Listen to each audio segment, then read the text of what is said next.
I get a call from the nurse on the floor today asking me to evaluate her patient for confusion. And I'm thinking, I'm not Dr. House. I don't know why your patient is confused. Call the internal medicine team for that. If he doesn't have a shockable rhythm and he doesn't need to be intubated, I'm not the one. But I go anyway.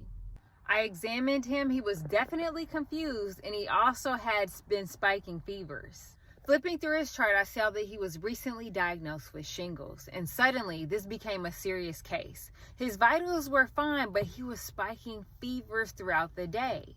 On my exam, he had no focal deficits, but the family said, yeah, he's been acting confused, and it's been getting worse for the past 24 hours. When someone with a recent diagnosis of shingles suddenly becomes confused, think about HSV encephalitis. I put him on a cyclovir 10 milligrams per kilogram IV every 8 hours. It needs to be IV because oral Valtrex is not used for HSV encephalitis treatment. An IV antiviral therapy before loss of consciousness reduces mortality. And because acyclovir is only effective in stopping viral replication, if you start it early, it can prevent extensive viral replication and brain damage. So I transferred him to the ICU, started him on acyclovir, aggressive neuromonitoring, seizure precautions, ordered an LP, and MRI to look for the temporal lobe involvement.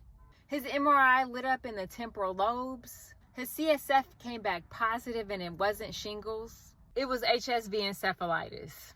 So here's the takeaway. If you have a patient with a recent diagnosis of shingles and now they're suddenly confused, keep HSV encephalitis on your radar. If they're not in the ICU, most likely they need to move to the ICU for close neuromonitoring.